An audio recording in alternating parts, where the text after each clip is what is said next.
What's up, everybody? Welcome to Kenny Kinetics, where learning is made easy. Let's go!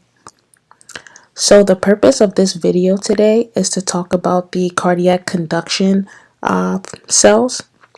And we're just going to start off with talking about what the name of the structures are and what they do and how they function. And then after that, we're going to get into some more details about how the cells are able to depolarize independently. And we're going to tie everything all together at the end with a video showing these cells activating and blood going throughout the heart. So let's go, let's dive in, let's get it, and let's get started. Alright, so the heart is pretty dope. The heart is like independent in itself. It's like, listen, I don't need any nerves to stimulate me. I can do this by my own self, okay?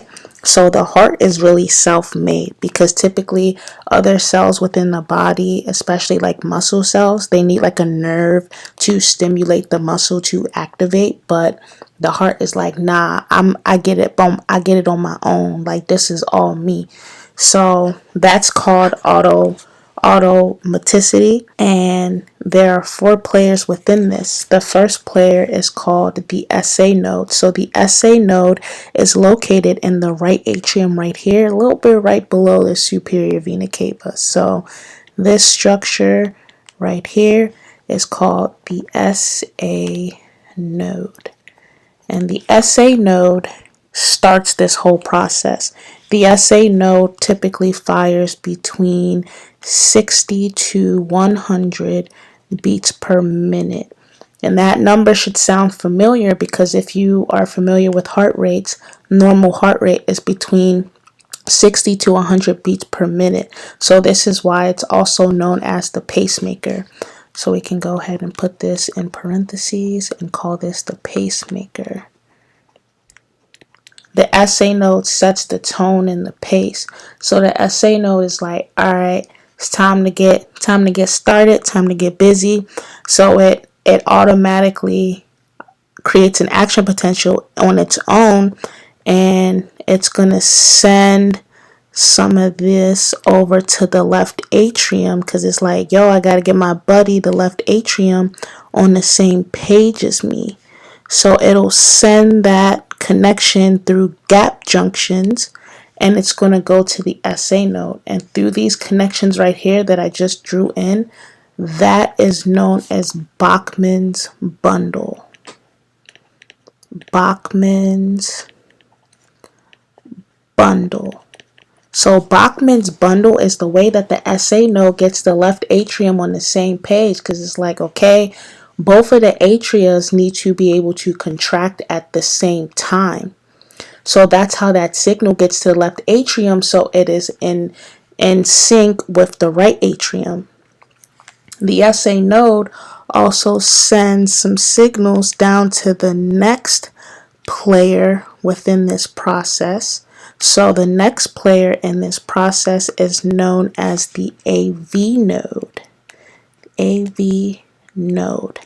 And by the way, again, I said I'm going to try my best to name every possible name that there is. So SA node is also known as the sinoatrial node, and the AV node is also known as the atrioventricular node. So if you come across any of those terms, they mean the same thing. Now this little pathway that I drew here between the SA node and the AV node, that is known as the internodal pathways. Internodal pathways. And the internodal pathways is how the SA node passes the message onto the AV node. But the AV node is like, hold up, wait a minute. The AV node takes a little break. And that break equates to about 0.1 seconds. Now, the reason that the AV node stops and is like, hold up, wait a minute, is because that little pause, that little delay of 0.1 seconds allows for the both atria to fully contract and get all that blood into the ventricles. Because if the AV node didn't stop and take that pause, both atria and the both ventricles would be contracting at the same time. Now, if both atria and both ventricles are contracting at the same time, how in the world would you get blood to flow in the heart if they're both contracting at the same time? They're going to just be butting heads, fighting each other. It's going to be stagnant. Blood isn't going to go anywhere. So how we get blood to keep going along that path of blood going throughout the heart is that we need that AV node. We need that hold up, wait a minute. We need that little pause and that break so that all the atria can release all that blood into the ventricles so they're not contracting at the same time. Very, very important. The AV node also fires at a rate about 40 to 60 beats per minute. Now, if anything happens to the SA node for some reason, if it goes down and if it isn't functioning properly anymore, then the AV node would take over. And that heart rate would be about at 40 to 60 beats per minute. So now all of the blood is now going to be in the ventricles. So the AV node passes the electrical current onto the next structures here, which is called the bundle of His. So this line coming down here on this side, that's known as the right bundle branch. Right bundle branch. And this one coming over to the left side, guess what that one is? That one is called the left bundle branch. The left bundle. This structure coming down here is known as the left bundle branch. So the AV node again is passing on that current down the bundle of His. So together it's known as the bundle of His, but as it separates coming to the right side, that is the right bundle branch and that is the left bundle branch. And then as you can see, it kind of breaks off into little smaller connections here, and those smaller connections right there are called the Purkinje fibers. Purkinje fibers. So both the bundle of His and the Purkinje fibers, they both fire at a rate of about 20 to 35 beats per minute. And again, for some reason, if the SA node goes down and if the AV node goes down, that's when the bundle of His and the Purkinje fibers will take over and they would fire at a rate of 20 to 35 beats per minute. But that's not enough to sustain blood throughout the body.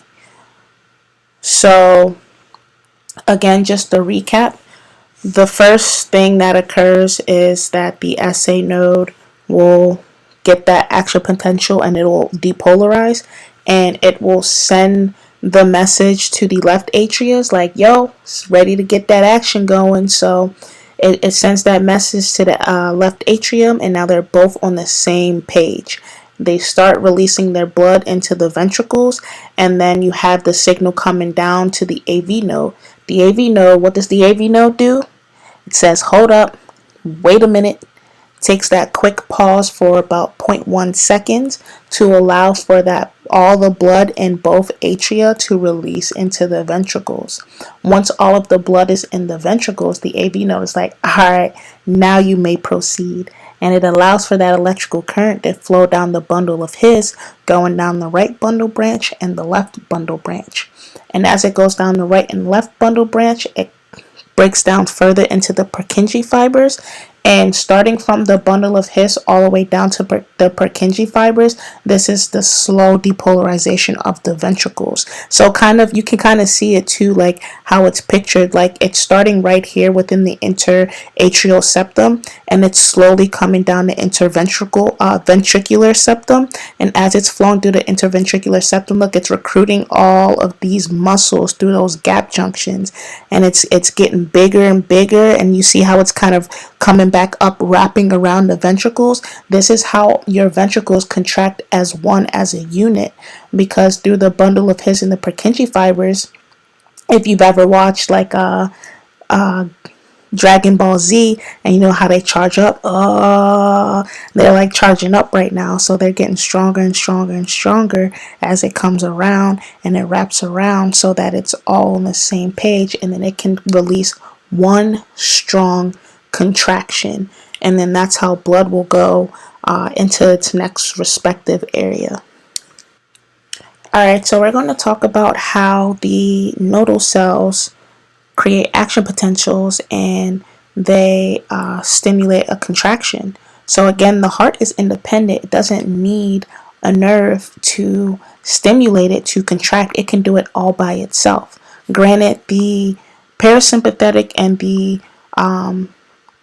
autonomic nervous system, both of them can act upon this to increase the heart rate or decrease the heart rate, but it doesn't need it in order to create that action potential. It can do it all by itself. So just to get you oriented, this is a phospholipid bilayer membrane here, and within the cell I just drew some potassium, showing that it's negative within the cell, and then outside of the cell I have some calcium here and some sodium here, and it's more positive outside of the cell. So sodium and calcium ions are both positive, and potassium ions are negative. So the first thing that happens is that the sodium funny channels, they open up, and the sodium funny channels allow for a slow influx of sodium to come into the cell.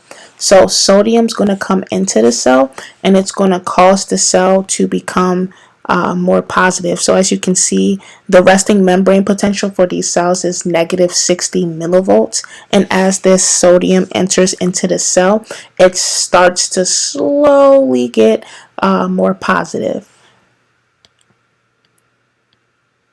The next thing that occurs is that these T-type calcium channels, they allow for calcium to enter the cell. And when the calcium enters the cell, it causes the resting membrane potential to get up to negative 40 millivolts.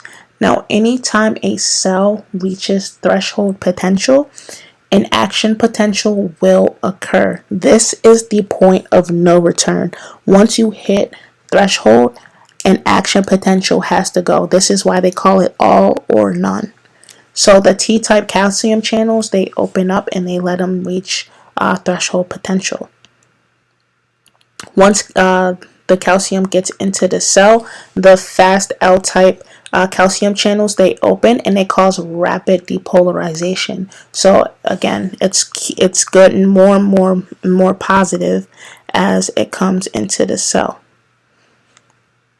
Then once calcium's done coming into the cell, the sodium and calcium channels close, and then the potassium channels, they open up, and then it slowly brings the cell back to resting membrane potential. So that is how the nodal cells are able to create an action potential independently and cause the contraction to occur within the cell. But as you can see, we haven't talked about contraction yet, because the nodal cells, they don't do the contraction. They basically pass the message on to the contractile cells within the myocardium of the heart, so then they can contract. So that's what we're going to get into right now. Alright, so now we're going to see how the nodal cells cause contraction to occur within the heart. So here's the SA node, and this kind of orange right here, this is the muscle cell, and this little zigzag line right here, these are the intercalated disc, which is basically the same thing as the gap junctions. They're a little space from cell to cell that allows for the electrical current to flow easily through the cell. And within this cell here, I have depicted the sarcomere, the troponin, tropomyosin, actin, and myosin, and I'm going to get into all of that shortly. So again, here you have your phospholipid bilayer. Inside of the cell, you have your potassium, which makes it mostly negative, and outside of the cell, you have your sodium and calcium, which makes it mostly positive. So the nodal cells, when they have the influx of sodium and calcium coming into the cell, that travels through the gap junctions, and that increases the resting membrane potential in these cardiac contractile cells. So you see how typically within the cardiac contraction cells, the resting membrane potential is -90, but since the nodal cells, the gap junctions, while that's occurring, these ions are also flowing within the cardiac contractile cells. So this is how it already starts to slowly try to reach threshold due to that influx coming in. So once that reaches threshold from the nodal cells, these fast gated sodium channels, they cause a rapid influx of the sodium ions into the cell, which leads to depolarization. So sodium's coming into the cell, and then boom, we are now depolarized. When you learn about this, they call this phase 0. There are 4 phases. So the phase 0 is when the fast sodium voltage gated channels they open, and they cause rapid depolarization. Now that sodium's within the cell, the fast sodium voltage gate channels they close. And the next thing that happens is that transient potassium channels, they open, resulting in a slight repolarization of the cell. Because now you have potassium coming back into the cell, which is causing the slight repolarization. That's why you see it go down a little bit, because potassium's coming back into the cell. Now you're probably wondering, why does it do that? We just depolarize the cell. Why is potassium coming in, causing it to become negative? Like, are we just going to repolarize here? The answer is no.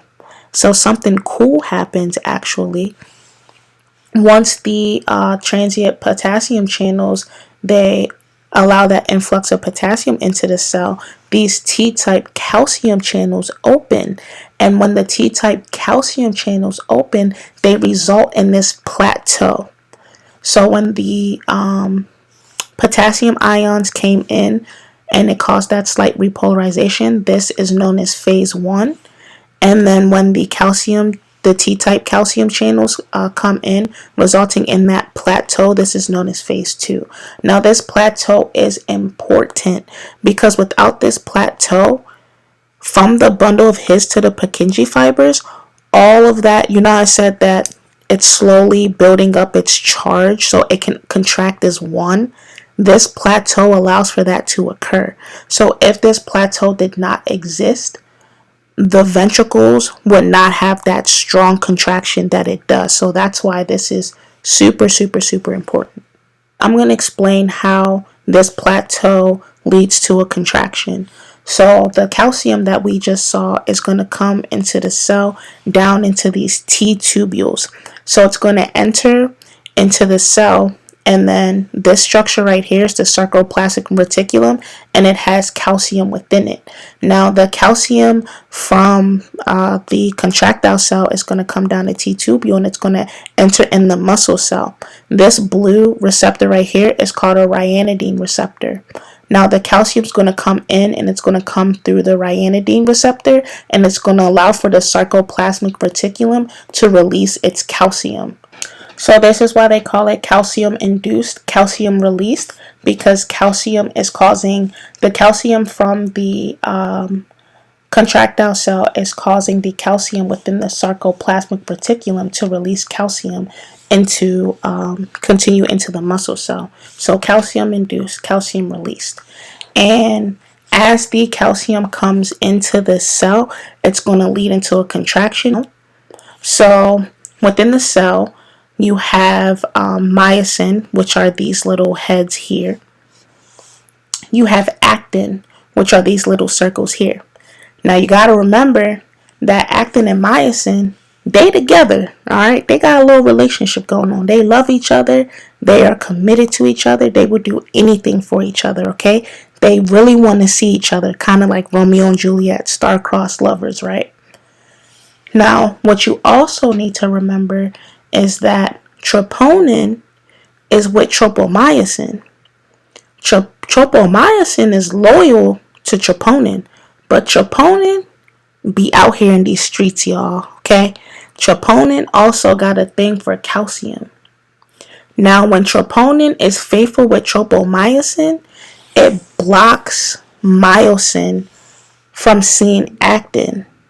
So it's low-key like Romeo and Juliet, where they want to see each other, but their parents not allowing them to see each other, right? So what happens is that calcium comes through, and then troponin is like, well, I'm about to go hang out with my side piece. I'm about to go see side bae. So when troponin dips tropomyosin and goes to its side bae calcium, that allows for actin and myosin to be able to bind together, because now tropomyosin is trying to find troponin, but tropomyosin can't find troponin because troponin is getting busy with calcium. So just trying to make this, funny so you can kind of remember it. But yeah, troponin just out here like just doing his own thing. And tropomyosin is like, where are you? So they move out the way. They're now distracted. Myosin and actin can finally do what they gotta do, and they can interact with each other. So myosin binds onto actin, and then when ATP comes in, it allows for the stroke that occur, and then the contraction happens, and then this is how a muscle cell pretty much contracts. And that'll keep going as long as calcium is present within the cell. But now when it gets to a point where we need to repolarize, calcium gotta go now. So calcium's like, all right, troponin, I have fun, but it's time for me to go back, to wherever. And so calcium, there's two ways that calcium can get out of the cell.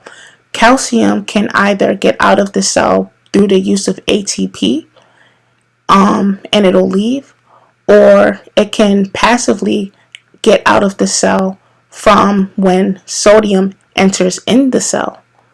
So that's two ways that calcium can get out the cell. But when calcium's getting out the cell, it causes the cell to relax, and then there's no longer a muscle contraction occurring. So after the plateau phase, we're now going to go into repolarization. So the potassium channels are going to open, and it's going to allow for repolarization of the cell to occur.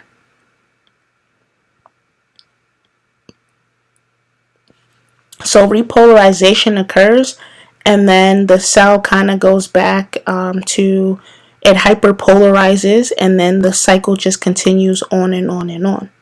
So that's how the nodal cells will stimulate the contractile muscle cells to contract, and this is how the ventricles are able to contract as one unit together to release all of that blood within, it's called a syncytium, so it's allowed to contract and release all of that blood at the same time.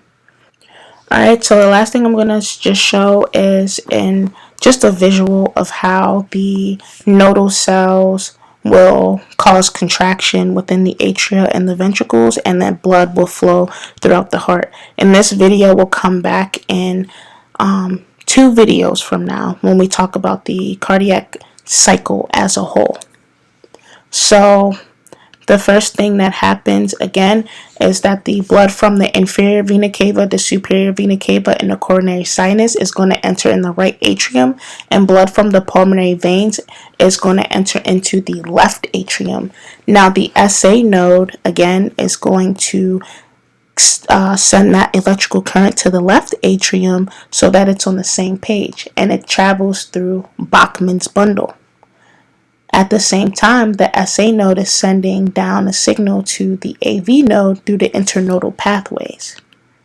So blood from the superior vena cava, inferior vena cava, and the coronary sinus, and blood from the pulmonary veins are going to fill the left and the right atria, and that's going to enter into the left and the right ventricle. So it's going to continue releasing all that blood, and then as it continues releasing all that blood, the left and the right atria, they're going to start to contract, and that's going to increase in pressure. And once they contract, they're going to release about 20% of blood into the ventricles. So that is why the AV node is super, super important, because up until this point, the blood was just flowing through into the ventricles, but there's about 20% of blood that gets into the ventricles when the atria contract. And the AV node, when it says, hold up, wait a minute, it allows for the rest of that 20% to go into the ventricles. So once the blood goes into the ventricles will start to contract, and this will increase the pressure within the ventricles. And then as the ventricles contract, the pressure is going to get bigger and bigger and bigger. And then the pressure is going to rise, and it's going to snap back, and it's going to close on the atrioventricular valves, the tricuspid valve and the mitral/bicuspid valve. And just so you know, that when those valves close, it makes a sound, and the sound is called lub. So if you ever heard of lub dub, that's what we say like when the heart's beating. And the lub of the dub is when the atrioventricular valves close, and that's also known as S1. And again, I'm going to get into this more into detail 2 videos from now when I talk about the cardiac cycle of the heart. So here you can see that the electrical current continues down the bundle of His, and it's going to go into the right and the left bundle branches, and this is how it's going to continue to get bigger and bigger and bigger. It's growing up through the Purkinje fibers, and then the pressure will continue to rise until the pressure within the ventricles is greater than the pressure within the pulmonary trunk and the aorta, and then that will cause for the aortic valve and the pulmonary valve, aka the semilunar valves, to open, and then blood will go into the pulmonary trunk and the aorta. So when the blood goes into the pulmonary trunk and the aorta, it's going to go to the lungs and the body. So then the blood's going to keep going out and out and out, but the pressure within the ventricles is going to decrease as the blood continues to go out. But the pressure within the pulmonary trunk and the aorta is going to increase. And when the pressure within the aorta and the pulmonary trunk is higher than the pressure in the ventricles, blood's going to start trying to come back down into the ventricles. But the semilunar valves, the aortic valve and the pulmonary valve, is like, nah, that's not about to happen. So as the blood flows backwards, those valves stay closed. And when those valves close, they make the dub of lub. So lub was when the atrioventricular valves closed, but now dub is when the semilunar valves close, and this is also known as S2. And again, blood continues to leave the ventricles, and the ventricles begin to relax. And again, we're going to get into what isovolumetric relaxation is 2 videos from now. And that's how the nodal cells interact with the cardiac muscle cells to allow for contraction to happen, to also facilitate blood flowing from the atria to the ventricles to their respective area within the body or within the lungs. And that's it. That concludes the video of the cardiac action potentials and the cardiac muscle action potentials. So if you like this video, go ahead and give it a like, go ahead and subscribe, give it a thumbs up, and definitely leave some comments down below. Again, we're on this journey together of learning, so the comments, if you have any feedback on how I can make this better for our learning, let me know. And make sure you tune into my next video talking about the EKG as we continue to incorporate all of this information together with the heart. So thanks for watching.